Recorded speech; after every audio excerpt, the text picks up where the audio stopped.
नमस्कार, नमस्कार, जय हिंद। आज हम बात करेंगे भारत और उत्तरी समुद्री मार्ग की। ये खबरों में क्यों है? मरमस्क तो जानते होंगे, जिसे लोकप्रिय रूप से आप कह सकते हो आर्कटिक क्षेत्र की राजधानी कहा जाता है।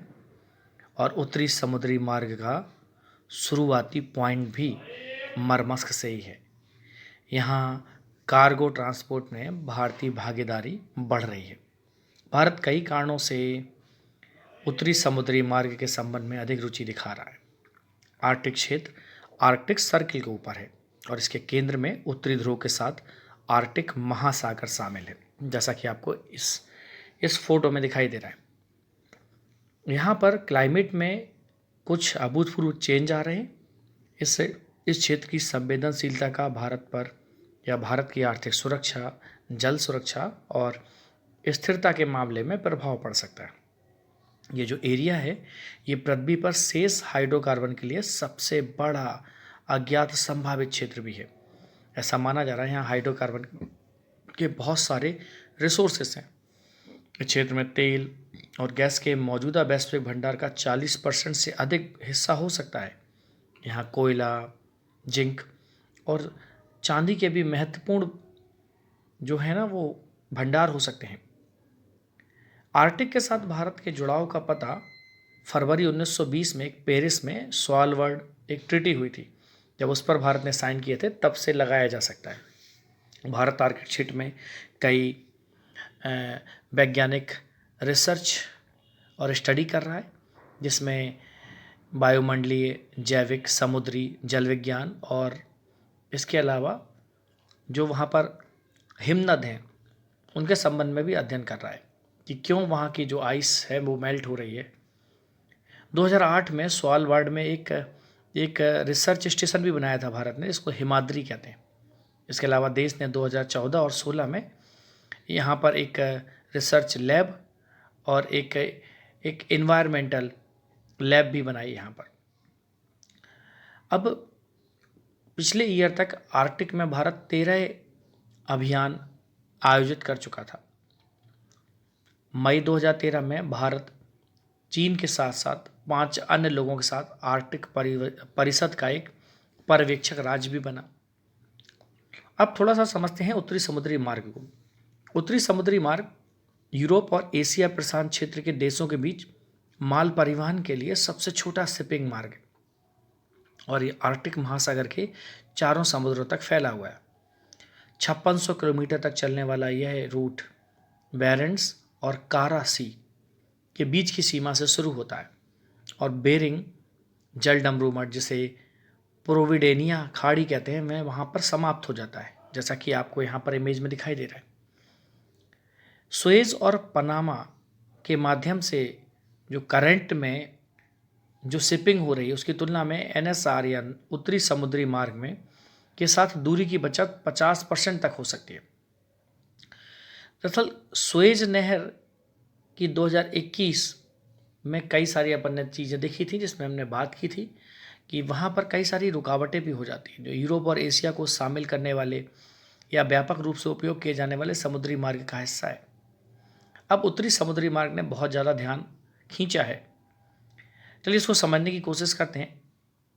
रूस जो उत्तरी समुद्री मार्गों को क्या कर रहा है, इसको यहाँ पर जो सी के लिए या सी में जाने के लिए, उत्तरी सी में जाने के लिए यहाँ पर कई सारे छोटे छोटे पोर्ट बनाने की कोशिश कर रहा है। इसके अलावा इसको नौगम्य बना रहा है कि यहाँ पर आप अपने सी वेसल्स लेके जा सकते हैं। चूँकि आर्कटिक महासागर के अधिकांश समय वहाँ पर बर्फ से ढके रहता है, इसलिए उत्तरी समुद्री मार्ग के साथ एक सुरक्षित नेविगेशन चाहिए और इसके लिए क्या चाहिए, बर्फ़ तोड़ना बहुत ज़रूरी है। और रूस दुनिया का एकमात्र देश है जिसके पास एटॉमिक संचालित एक आइस ब्रेकर बेड़ा है। एक दो नहीं, बहुत सारे उसमें आइस ब्रेकर जहाज हैं। अब हाल के वर्षों में भारत के द्वारा रूस से कच्चे तेल और कोयले का तेज़ी से आयात किए जाने के साथ एनएसआर एक विश्वसनीय और सुरक्षित ट्रांसपोर्ट रूट भी देता है।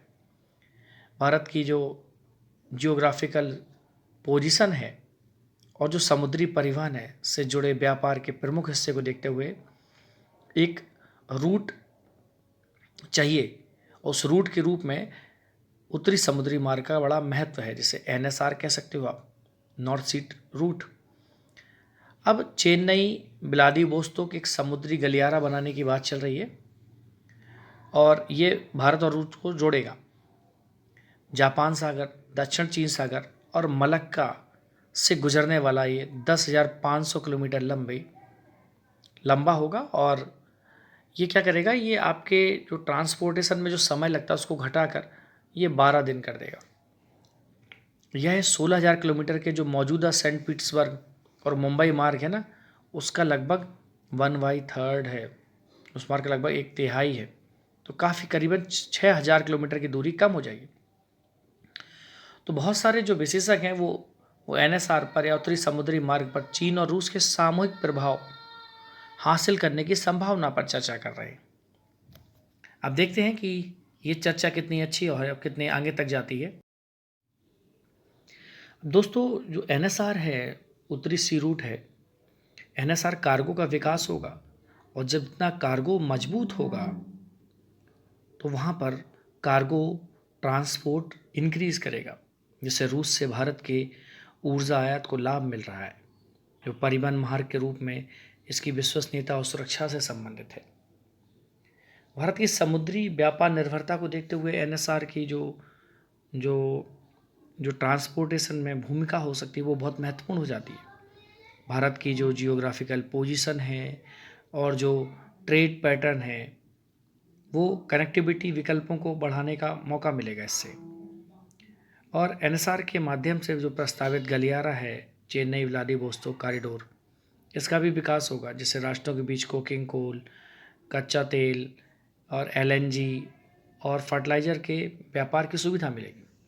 इसके बहुत सारे फ़ायदे भी हैं, जैसे इसकी जो लागत है वो बहुत प्रभावी है। कम दूरी के कारण जो ईंधन की बचत होगी, कम दूरी से जो वर्कर्स होंगे उन्हें किराए पर लेने की लागत कम होगी और जहाज़ों को किराए पर लेने की लागत कम होगी। अब इससे उत्तरी समुद्री मार्ग के लिए जैसे भुगतान नहीं करना पड़ेगा, जैसे सुएज़ नहर के लिए भुगतान करना पड़ता है। उसके अलग यहाँ पर कम माल यातायात है, यहाँ पर कोई लाइनें नहीं लगती, कोई कतारें नहीं लगती जैसे सुएज़ नहर में लगती हैं। तो भारत के लिए जो आगे का रास्ता है वो अगर आप देखें, जैसे सुएज़ कैनाल है, सुएज़ कैनाल में जाने के लिए आपको 48 दिन लगते हैं, जबकि अगर नॉर्दर्न सी रूट से जाओगे तो आपको 35 दिन लगेंगे। ठीक है। जो सुएज़ कैनाल में जाने में जो खतरा है वो एसेस करने में होता है, क्योंकि कई बार वहाँ पर अफेबल हो जाता है इजिप्ट के आसपास। यहाँ पर जो खतरा है वो आइसबर्ग का है। तो नॉर्थ सी रूट में जो ट्रैवल विंडो है ना, वो जुलाई से नवंबर होगी, जबकि सुएज़ कैनाल में पूरे साल होती है। जो कंटेनर कैरिंग वेसल्स है ना सुएज़ कैनाल में, अप्रॉक्सीमेटली 17,000 लास्ट ईयर गए थे और अभी इस साल केवल एक गया हुआ है नॉर्दर्न सी रूट में। तो नॉर्दर्न सी रूट अभी डेवलप होने की बात हो रही है। अब देखना पड़ेगा कि नॉर्दर्न सी रूट किस तरह से चीज़ों को क्रिएट करेगा। क्या सुएज़ कैनाल रूट और नॉर्दर्न सी रूट है उसमें डिस्टेंस भी कम है। अब भारत के लिए जो आगे का रास्ता है वो ये है कि रूसी सरकार की जो एनएसआर विकास योजना का लक्ष्य है वो 2024 तक 80 मिलियन टन और 2030 तक 150 मिलियन टन का लक्ष्य रखते हुए वृद्धि करना है। रूस भारतीय व्यापार के साथ जुड़ता है क्योंकि रूस भारत का व्यापारिक एक अहम साझेदार है।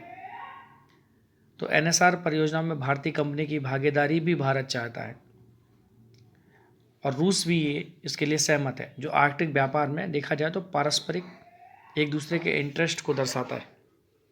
तो उम्मीद करते हैं ये छोटा सा एक आर्टिकल है जो बहुत ही इंपॉर्टेंट है, आपको पसंद आएगा। नमस्कार, जय हिंद।